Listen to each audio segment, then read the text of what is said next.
अच्छा जी। तो जितने भी हमारे पास अभी हम जो बात कर रहे थे जाने से पहले कि पॉलिसी डॉक्यूमेंट बहुत अच्छे बनते हैं, लेकिन असल चीज जो है ना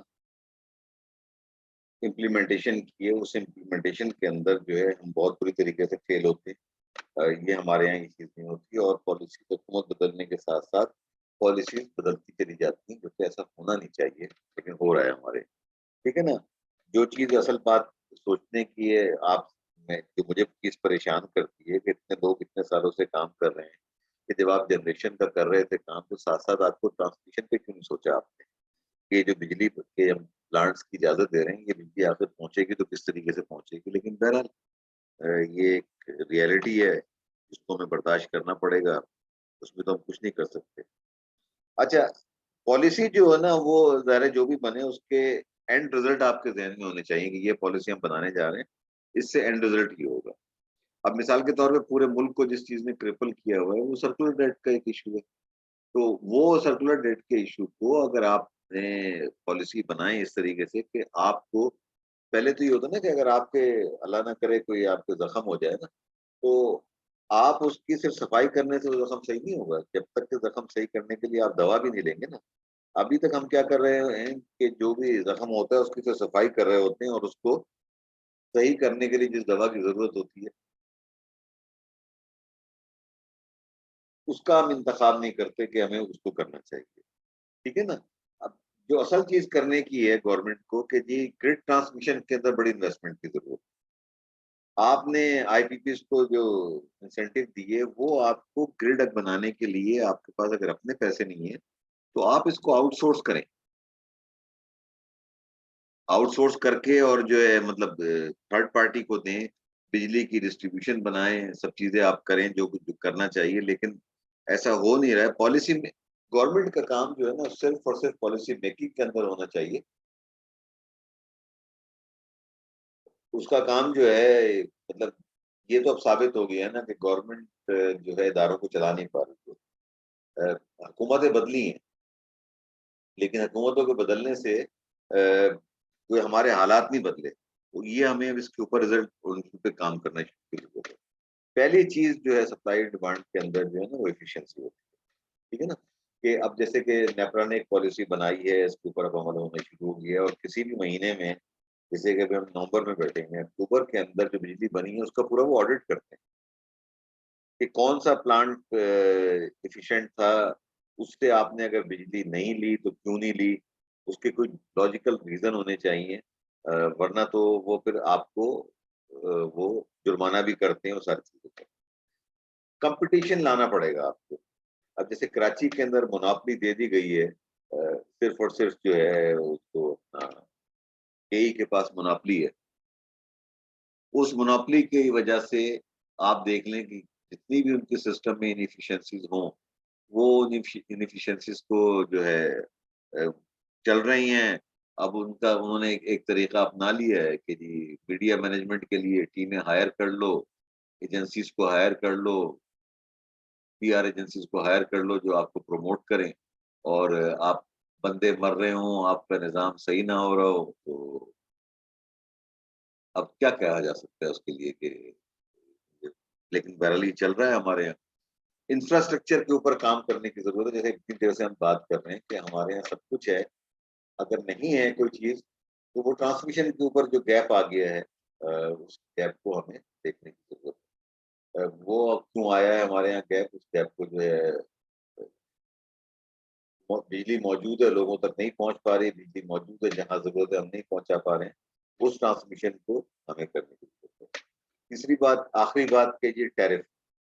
अब हर आदमी ये चाहता है कि बिजली उसको मुफ़्त मिले, हर आदमी ये चाहता है कि उसके साथ जो है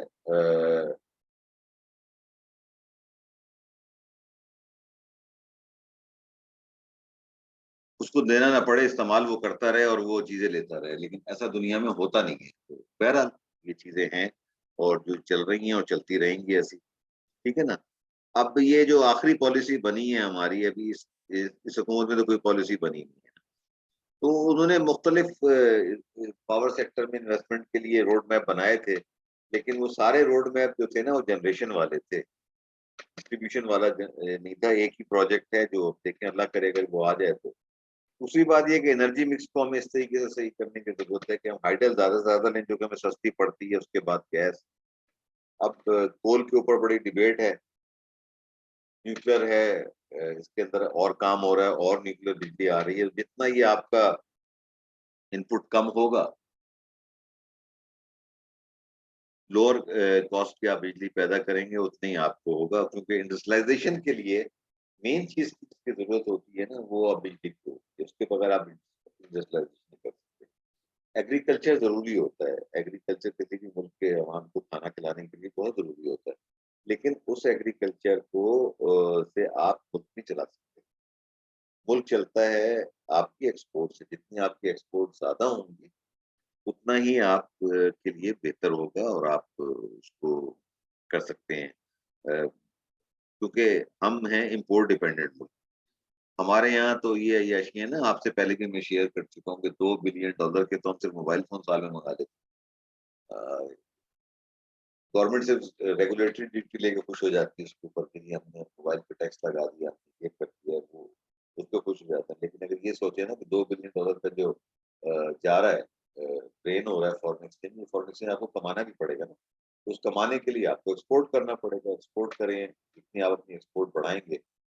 पिछले दिनों में जो आईटी एक्सपोर्ट के अंदर भी इजाफा हुआ है, ये अगर आप को इंकरेज करें कि जितनी भी आईटी की आपकी एक्सपोर्ट बढ़े। क्योंकि दुनिया में दो मुल्कों ने जो है ना इस चीज से अपने फॉरेन एक्सचेंज के रिजर्व बढ़ाए हैं ना, वो अमेजिंग है। एक इंडिया और दूसरा फिलीपींस।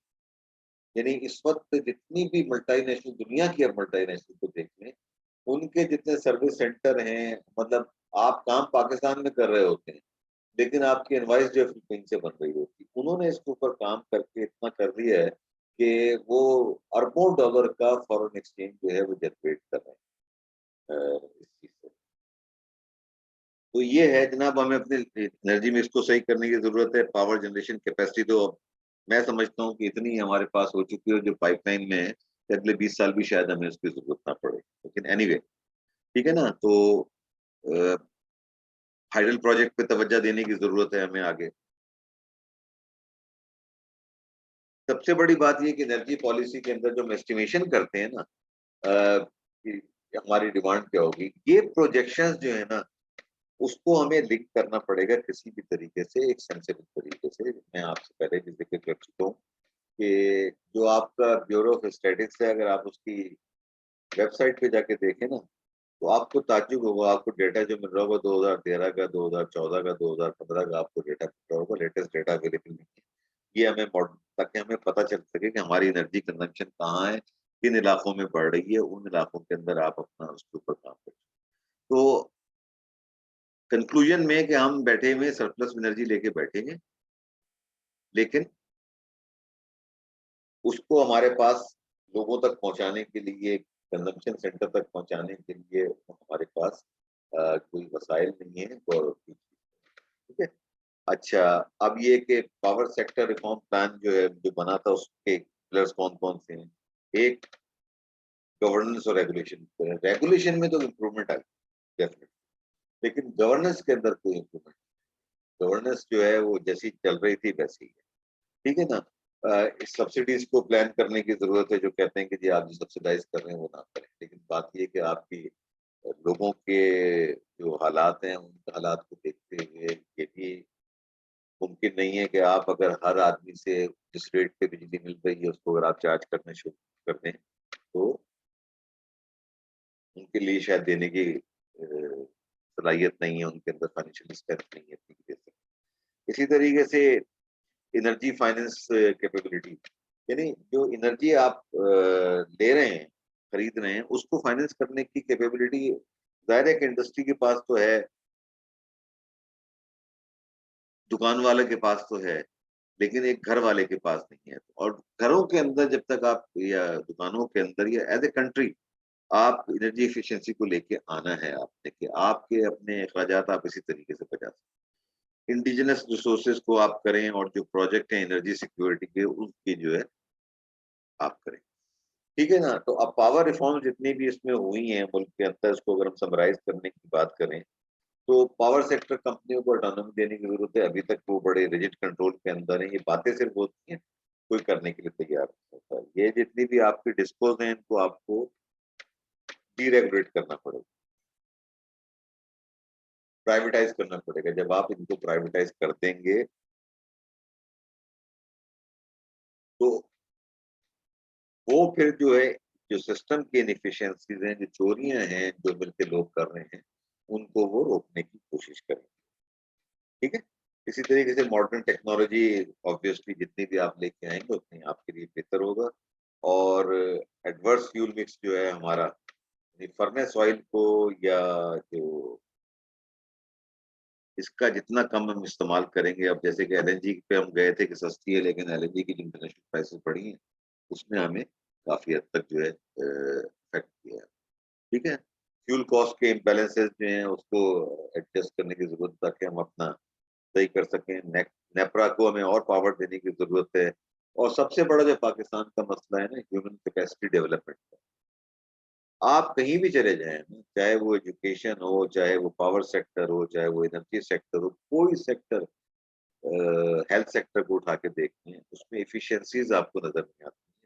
आपका ब्रेन ड्रेन हो रहा है, वो लोग नहीं है जिनको काम करना चाहिए। प्लानिंग कमीशन में जो लोग प्लानिंग कर रहे हैं, और उनका इतना एक टनल विजन है, वो एक कोई बस चीजें उठा के, मैं आपसे पहले भी बात कर चुका हूँ कि हमारे पास तो डेटा की ये सूरत हाल है कि हमें ये देखने के लिए कि रोड एक्सीडेंट में डेथ कितनी होती है, वर्ल्ड बैंक की रिपोर्टें देखनी पड़ती हैं। हमारा अपना इंटेलिजेंस कोई हमारे पास मौजूद ही नहीं, ना काम हो रहा है ना इन चीजों के ऊपर।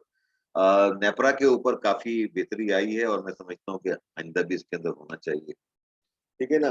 सर्कुलर डेट को सही करने की जरूरत है, इस पर बात करने की जरूरत नहीं है। मैं तो एक जो बात मैंने कही है मुख्तलिफ फोरम पे, मैं ये कहता हूँ कि जी, फ्यूल सप्लायर है ना, वो एडवांस पेमेंट पे अब दे, इतना मसाइल हो चुके हैं कि अब इनको मजीद उधार देना जो है ना, जो एनर्जी सेक्टर को पूरे को बंद करा देगा। तो इनको जो है सही करने की जरूरत है। इकोनॉमिक डिस्पैच है, ये सारी बातें जनाब। तो ये मेरा आज का लेक्चर खत्म हो गया है जनाब। ठीक है ना। अगर आपके कोई सवालात हैं तो मैं हाजिर हूँ, वरना आप भी आराम करें और मैं भी आराम करूँ। ठीक है। कोई सवाल जनाब? सर, जो आपने सेकंड टॉपिक कोल वाला बताया था, काइंडली उसको रिपीट कर दें। कोल वाला क्या बताया था मैंने, मुझे समझाओ जरा। सर, जो जो प्रेजेंटेशन के लिए आपने कोल का टॉपिक बताया था, कोल के मैंने से रिलेटेड। मैंने ये कहा था, और ये इसलिए कहा था कि एसन कोल प्लांट में काम कर रहा है। तो मैंने ये कहा था कि देखें, इस वक्त दुनिया में जो बड़ी डिबेट चल रही है ना कि जीरो कार्बन के, नेट जीरो कार्बन के लिए कोल को एलिमिनेट करना पड़ेगा। यही है ना दुनिया में जो डिबेट चल रही है, जो हमने पिछले जी सेमेस्टर सर। में इस पे बात भी की थी। ठीक है ना। मैंने ये कहा था कि जी, कोल एनर्जी के जितने हमारे प्रेजेंट प्लांट हैं, जो फ्यूचर पाइपलाइन के हमारे अंदर प्लांट्स आ रहे हैं, इनका एनवायरनमेंट के ऊपर जो इम्पैक्ट होगा, ठीक है, एनर्जी मिक्स के अंदर कीमत तो कम करेगा ये अंदर, लेकिन इसके जो हेल्थ रीजन है, अब आप देख लीजिए ना कि पंजाब के अंदर जो सूरत हाल इस वक्त स्मोक की हो रही है, ऐसा लगता है कि जैसे कि आप कोई हॉरर फिल्म देख रहे हैं। तो ये मैंने कहा था कि कोल के जो इम्पैक्ट है, कोल पावर प्लांट जो पाकिस्तान में आ रहे हैं, उनसे हमें एनर्जी कितनी सस्ती मिलेगी, और उसका एडवर्स इफेक्ट जो ह्यूमन साइड का है वो क्या होगा। ये आपको तकरीबन ये 20 से 30 स्लाइड की मैं पहले ही बता चुका हूँ, 20 से 30 स्लाइड्स की प्रेजेंटेशन बनानी है आपने, और जिसके अंदर आपको 40 मिनट मिलेंगे एक्सप्लेन करने के लिए। 40 मिनट के अंदर आपने पूरा इसको बताना है कि आपका जो, और उसके ऊपर 15 नंबर की प्रेजेंटेशन है, 10 नंबर मेरे पास होंगे, 5 नंबर आपके पीयर्स आपको देंगे। ठीक है। और कोई ठीक सवाल? है सर।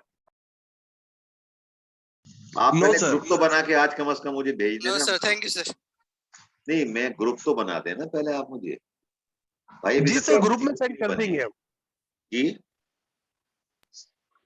ग्रुप सर आज इंशाल्लाह फाइनल करके हम ग्रुप में ही सेंड कर देंगे आज व्हाट्सएप ये ग्रुप। अगले हफ्ते से पहले मेरे पास सारे ग्रुप्स के नाम और टॉपिक के साथ होने चाहिए। ठीक है। Okay sir. इंशाल्लाह। ओके जी, खुदा हाफिज।